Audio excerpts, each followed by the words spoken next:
Hi, ICTforAg community and friends. Yeah, I'm back again and to actually have a wonderful day too with you all.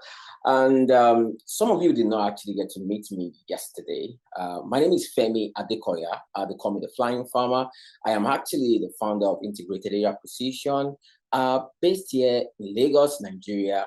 And this is actually where we provide precision agriculture solutions to farmers leveraging drone technology and data analytics. And I'm also passionate to raising and influencing the next generation of tech inclined and digitally savvy farmers, that will be players and influencers of the fourth agricultural revolution. So I am one of your hosts for the ICTforAg 2023. And it is my honor and a pleasure to be on stage with you in this event today. So thanks to Black Fraser from Dev Global and to my partner, MC Jawoko from IFWE, Washington, D.C.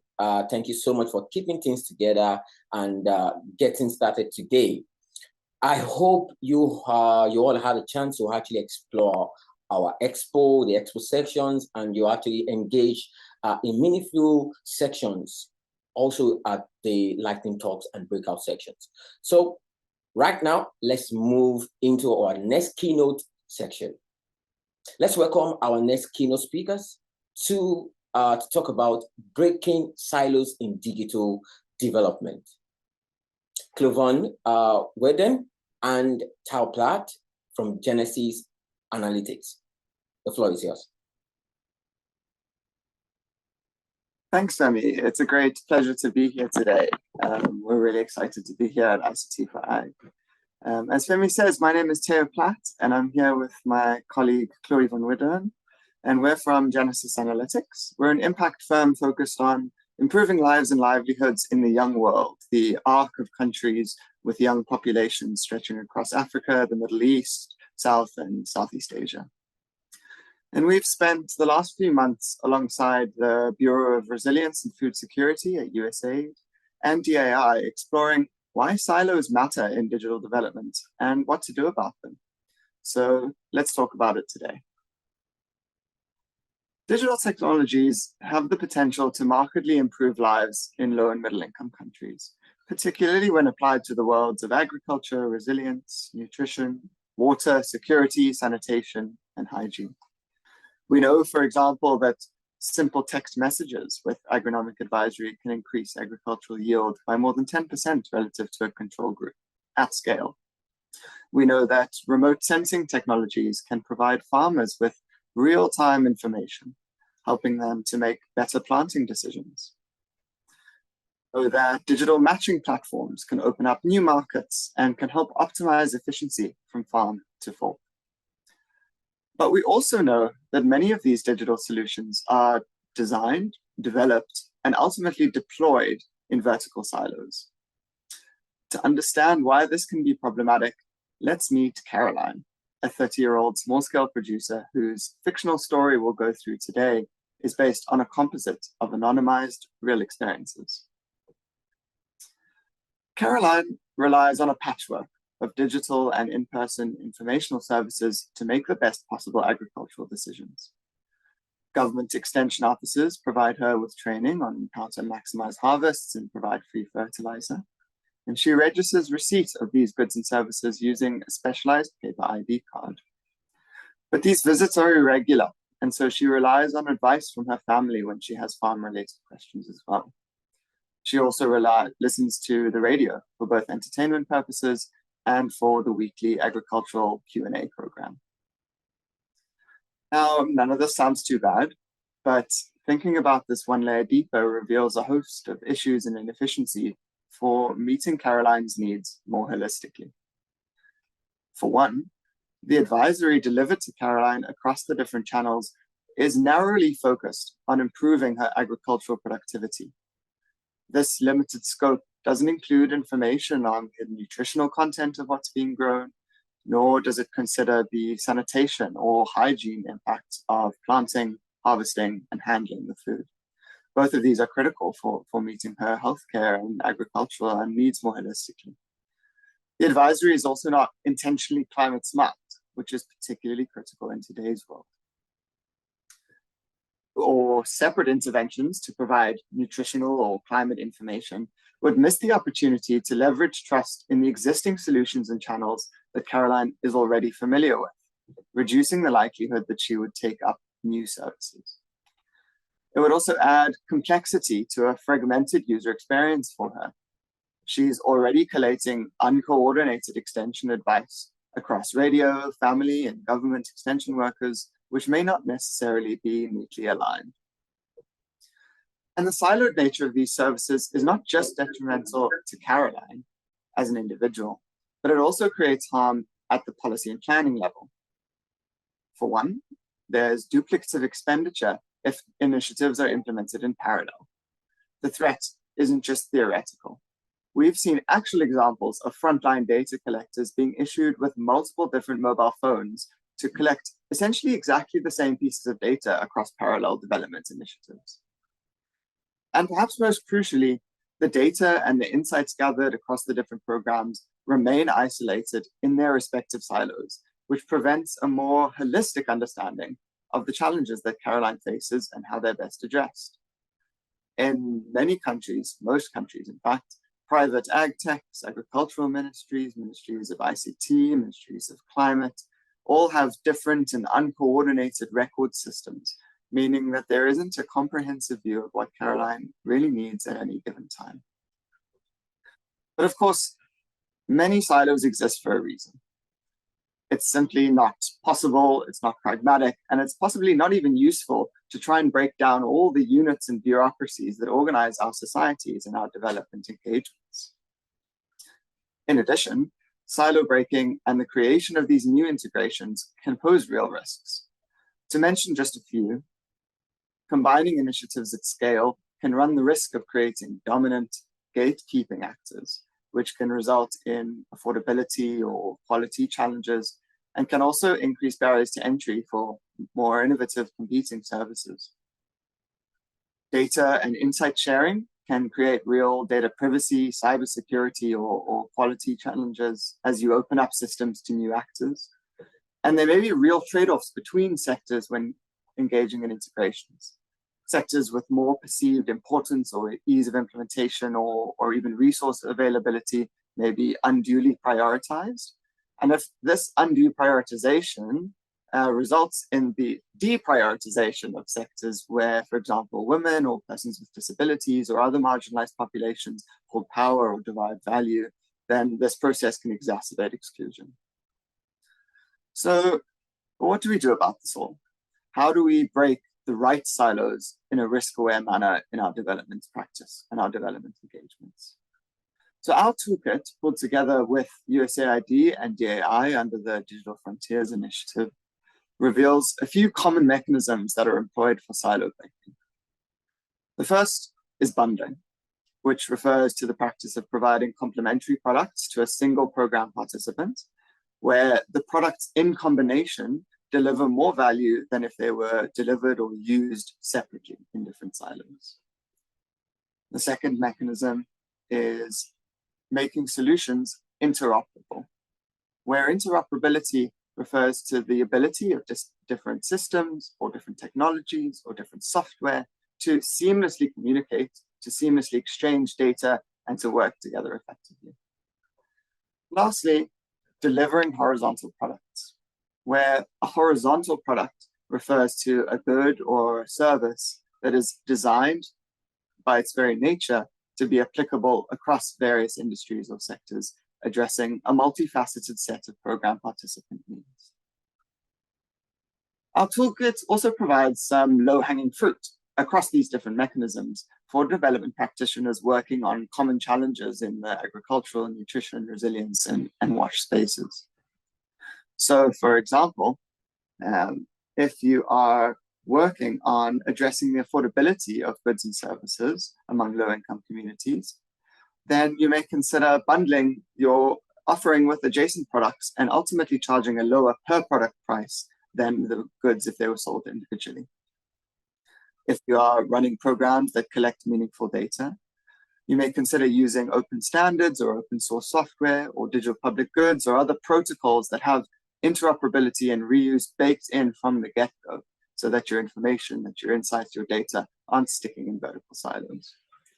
And lastly, if you are working on providing digital information and advisory products or information, consider combining content with informational content from adjacent sectors so that you can more holistically meet a program participant need.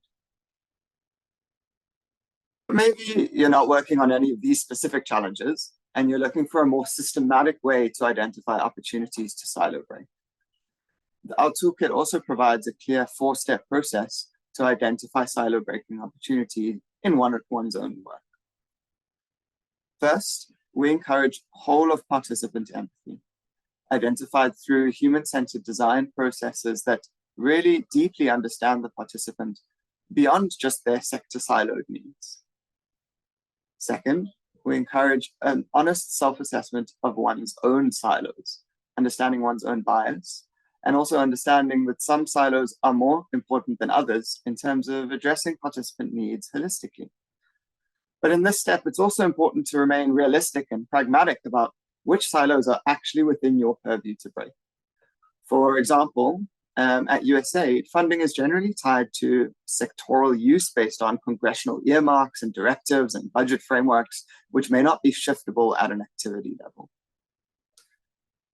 Third, we recommend a comprehensive landscaping of adjacent solutions and influences to ensure that processes are not duplicative, and also to ensure that your activity draws from the very best that's out there, the best processes, the best information, the best blueprints, even if these processes are typically applied in other sectors. And lastly, actually doing the nitty-gritty of integrating the programs across different silos. This might require crowding in new sources of funding or partner funding. It might require securing buy-in from multiple sources. It means sending follow-ups. It means getting the right people into the room, and is really crucial for moving beyond the kind of planning phase into delivering actual value holistically. But I think it is one thing to talk through these steps theoretically, and another to apply them. So what I'm going to do is I'm going to hand over to my colleague Chloe, who's going to talk through these steps in the context of a case study that we think applies them pretty successfully. Thank you, Theo. So our first case study looks at Acre Africa, an insurance company operating in Kenya, Tanzania, and Rwanda that designs weather-based insurance products for small-scale producers. They bundle their solution with other organizations in the agriculture, climate, and resilience sectors to produce a cross-sectoral bundled offering. Acre Africa primarily serves rural farmers cultivating under 2 acres of land, whose agricultural activities contribute to around 3/4 of the average household income, and is supporting approximately 7 people.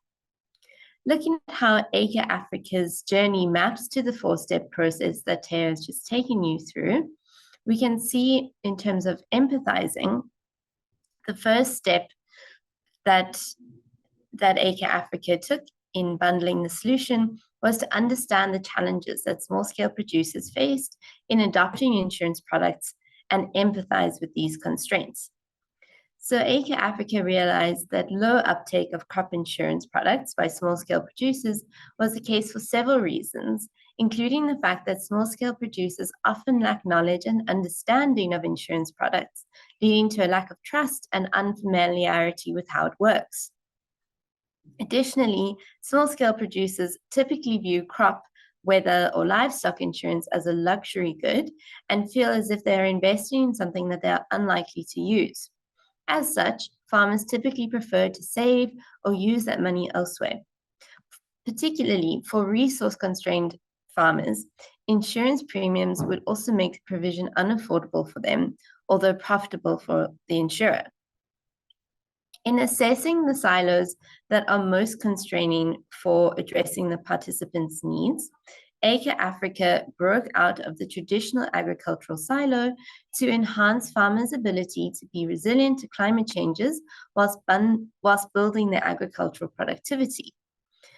Traditional indemnity-based insurance relies on post-harvest damage assessments. Comparatively, ACRE Africa designed weather-based index insurance products, which provide automated payouts to producers via mobile money when specific weather parameters deviate significantly from historical patterns. They also employ a picture-based insurance approach, where farmer-issued smartphone photos are used to automatically inform claims.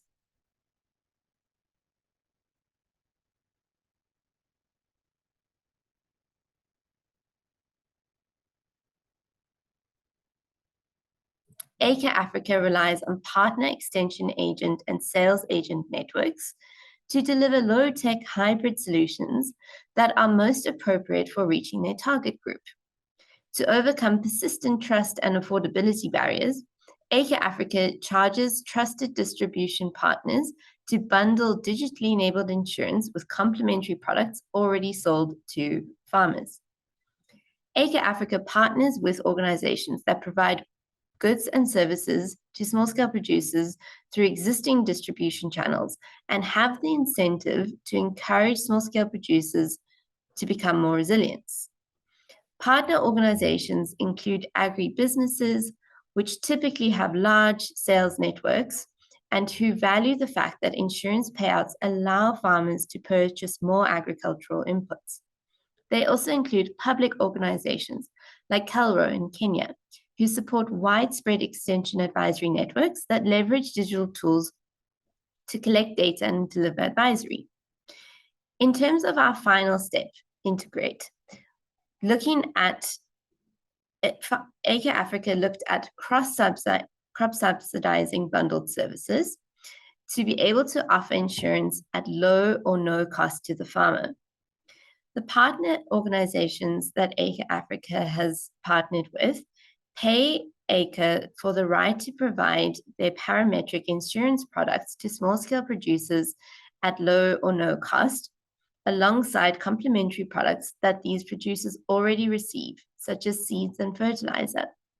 The partners that ACRE Africa engages with value intrinsic and development benefits of greater rural resilience. Ultimately, the model means that small-scale producers receive insurance at low cost, with partner organizations achieving commercial and development goals, and ACRE Africa ensuring commercial sustainability. Some of the key lessons that can be learned from ACRE Africa's journey include, firstly, the necessity of providing truly complementary products and services at the right price, even if that price is zero. ACRE Africa's insurance products have limited impact unless delivered alongside advisory on best agricultural practice. Advisory interventions empower farmers with best practices, whilst insurance offers the confidence to implement those practices. As farmers witness increased productivity and income, they recognize the value of protecting these interventions, amplifying the demand for agricultural insurance. Another key lesson is how leveraging trusted local champions to deliver digital components in a hybrid and participatory manner can drive up adoption. ACRE offers selected stockists and champion farmers who are selected according to criteria that includes age, influence in the local community, digital literacy, and agricultural experience, the opportunity to work as peer-to-peer sales agents who leverage their existing relationships to encourage adoption of the bundled service whilst gaining commission. Now that we've understood how a bundled case study can implement these 4 steps, I'll now hand over to Theo to take you through an interoperable solution with a similar framework. Perfect, thanks, Chloe. So today I want to discuss Malawi's National Agricultural Management Information System, or the NAMIS for short, which is, as Chloe mentioned, an interoperable information system that harmonizes agricultural, climate, and demographic data to deliver accurate, timely information to an array of different stakeholders in Malawi. So this system offers policymakers timely early warning alerts on climate and potential food shortages. It provides customized information to extension officers, which can then be disseminated to farmers. It helps with resource allocation for these extension officers through the identification and follow-up of lead farmers, who then provide additional assistance with advisory messaging. It also tracks market indicators such as input and crop prices, and facilitates animal and livestock tracking to enable more effective disease control and management. So a host of different functions. And to enable all of these different functions, the system efficiently organizes disparate data collected by a wide range of different stakeholders. So this includes collection of nationwide weather station readings, for example. It also includes survey data collected by agricultural extension officers that use customized tablet devices. It also includes data collected by non-governmental actors that are running agricultural support programs. This might include information on the crop types that are being grown on particular farms or farm sizes. And it's also integrated with satellite data, with meteorological data that's provided by the Department of Climate Change and Meteorological Services. So again, a host of different data, a host of different actors required. And this is all powered by DHIS2, which is an open source data exchange tool that facilitates the collection and then reporting and visualization of data from many different sources. So if we go through how this system was formulated and how it kind of followed the 4 steps that we set out. In the first stage, they looked to understand the empathize stage, looking to understand the whole participant and not just their sector siloed needs. A conceptual framework was put together that set out a set of different user archetypes, understanding the needs of a policymaker, understanding the needs of an agricultural extension development officer, understanding the needs of the farmer themselves. And what that did is it then set out what are the clear priorities of each of these user groups and what data is required to enable those priorities to happen. And that was really from the very beginning, kind of like jumping off point of this process. Then, in identifying which silos are most constraining for addressing participant needs, the program, the system addressed institutional data and information silos across multiple ministries, as well as, of course, the sectoral silos across agriculture, nutrition, and climate. With respect to landscaping, the program selected DHIS2 as the underlying technology, partially because it's fit for purpose. It's an open source tool that collates different data from different stakeholders, but also partially because it was already used in Malawi's health information system. So it created the opportunity for avenues of further interoperability down the line. And it also means that they could leverage existing expertise from, for example, the University of Malawi to build and implement and manage the actual system. So taking from what's already out there, not necessarily starting from scratch. And lastly, how did they actually pull it together? How did they integrate it all? Well, they took a phased approach because, again, this requires securing buy-in from many different partners. And so they started where the initial priority was, which was within the Ministry of Agriculture, and kind of moved concentrically outward, all with the idea of converging on this common standard, this common framework of data collection within the NAMs. So what have we learned from all of this? The first key lesson I think here is to let the use cases and the context guide the data harmonization and the technology selection decisions. Essentially, don't select a solution in search of a problem, don't put the cart before the horse. Secondly, the importance of cultivating deep buy-in across all the different partners, including, crucially, the program participants themselves.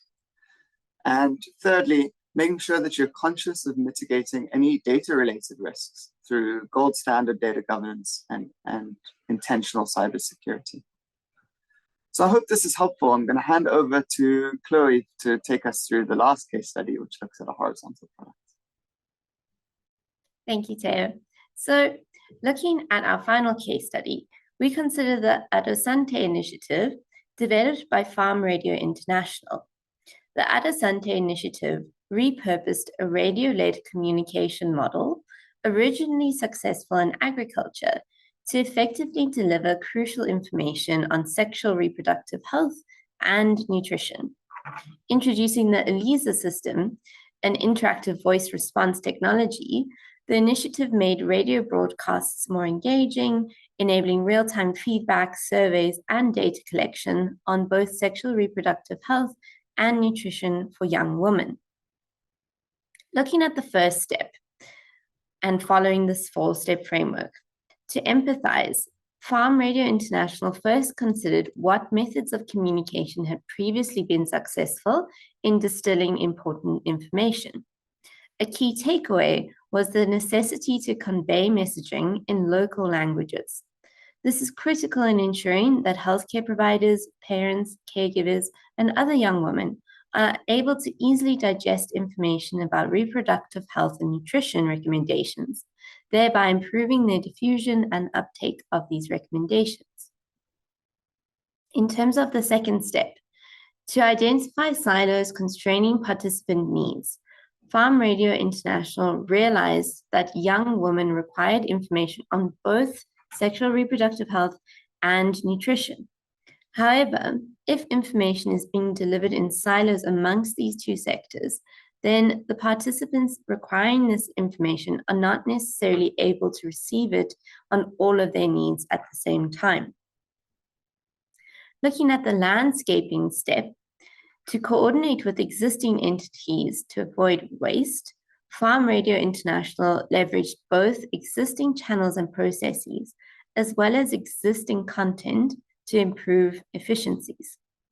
In terms of existing channels and processes, the project borrowed a blueprint to radio-led communication, proven successful in delivering agricultural information to rural communities. Historically, Farm Radio International provided radio resource packs to partner stations containing scripts and broadcast notes developed with expert content partners around agricultural advisory. The strong impact that this messaging had indicated that the same model could be used for broader varieties of informational dissemination. In this instance, the radio resource packs were developed in consultation with Helen Keller International. In terms of content, these packs were used as the basis of serialized radio dramas that encouraged discussions between caregivers and youth on nutritional, sexual, and reproductive health needs. The dramas covered various areas, leveraging existing content on family planning, sexually transmitted diseases, pregnancies, contraception, and understanding the food groups for proper nutrition. The program also directed listeners to external resources, including free HIV testing, family planning sessions, and a toll-free health hotline. It also encouraged the formation of community listening groups. Looking at our last step, in terms of identifying mechanisms for coordination and effective implementation, the broad reach that Farm Radio International was able to achieve with the Adesante initiative is partially attributable to a wide variety of consortium partners working in tandem with the organization. The Adesante initiative was a project funded by Global Affairs Canada and implemented by Helen Keller International, Marie Stopes Burkina Faso, and Farm Radio International. Farm Radio International also utilized the ELISA system for interactive radio, which leveraged interactive voice recognition technology. Listeners can call a particular number and choose from a menu of options to answer questions posed by the broadcaster, making the programming more engaging. This system also allows for tracking engagement, conducting surveys, and quantitative data collection, and is operated by Viamo. It is also free to use. Looking at some of the key learnings from this case study, we see that it is important to firstly consider the importance of creating reusable blueprints for parallel initiatives in other sectors. Farm Radio International leveraged its radio resource packs to help local radio stations deliver educational radio programming across many different sectors, including agriculture and nutrition. Secondly, we see the importance of encouraging information to be diffused beyond direct program participants.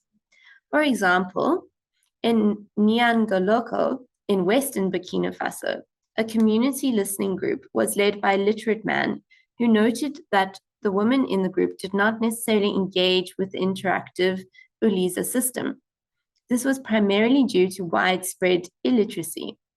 Women were not able to remember, write down, and take note of relevant telephone information. And to address this, he wrote down the number of the Uliza system on pieces of paper and shared them with women in the listening group.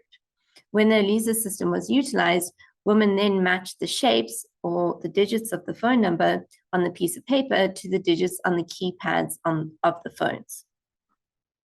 Thank you for listening to this keynote session. This concludes our presentation, and we'll now be able to take some valuable questions on what we've presented.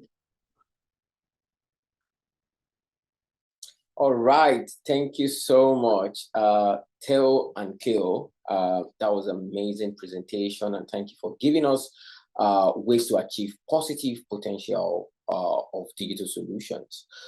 We have a couple of comments and questions from our audience, and how would we sharing them with you? So much of your stories and processes rely heavily on data and access to that data for decision making. So could you share some challenges you often experience when working with or trying to gain access to that data?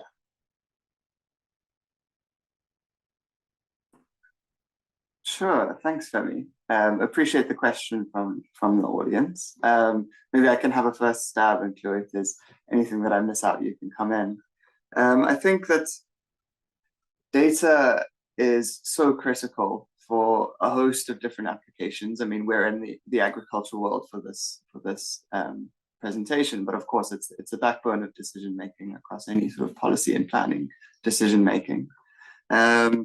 I think barriers to collection, some of them are the ones that I think are familiar. So there's barriers to collection around connectivity. So if you're collecting any digital data, if it's not done through an inclusive sort of low-tech way, particularly in rural areas, it's going to be really difficult for that data to be representative. I think that's another basic challenge around foundational literacy, making sure that people understand what questions are being asked of them, how that data is, essentially what questions they're being asked, I think is another kind of foundational challenges. And neither of the two things I've just said are anything novel. It's something that's been a challenge for years in low resource environments, but kind of remains problematic and remains challenging.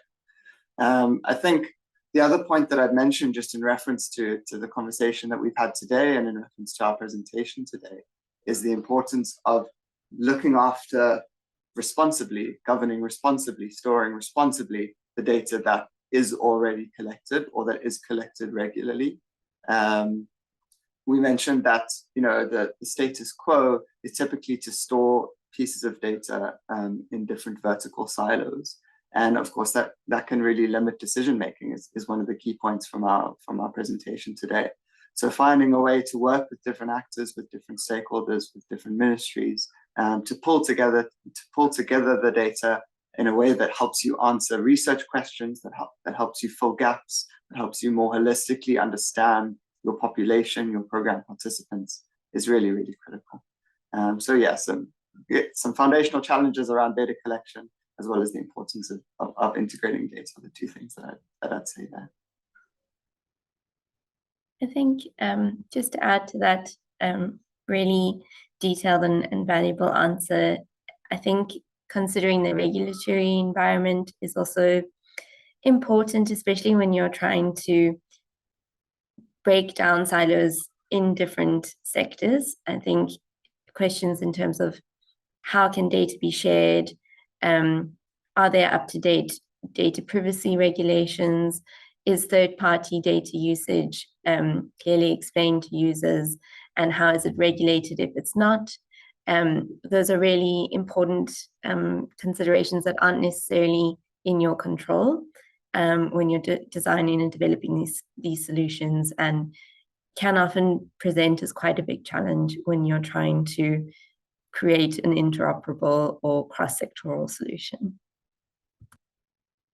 All right, thank you so much, Cleo and Theo. And the next question is, it seems evident that the execution of your 4 steps and also going through your processes requires partnership across organizations.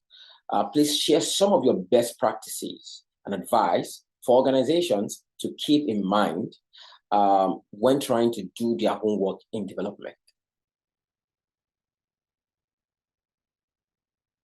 Sure. I think one of the sort of more lighter pieces of advice that I can give when it comes to formulating partnerships, particularly unconventional partnerships across ministries that might not work together typically, or development actors that might not work together typically, is to not be afraid to be a little bit annoying with respect to sending follow-ups, with setting up the partnerships.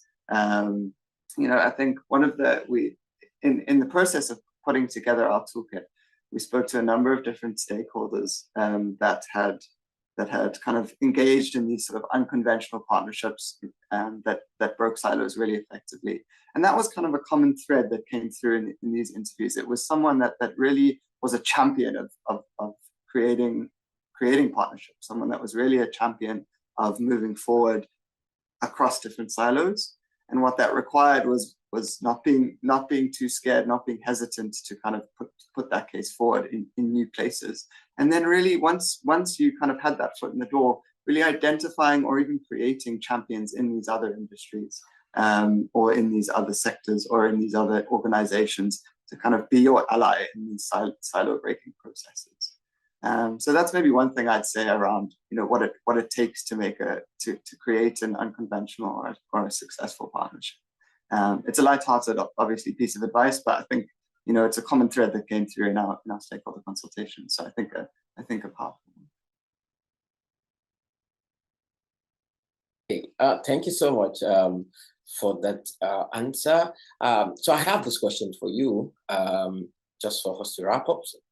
I have heard the term low tech a few times, in your presentation. Do you have examples of low tech solutions you have seen to be effective, and what makes them that way?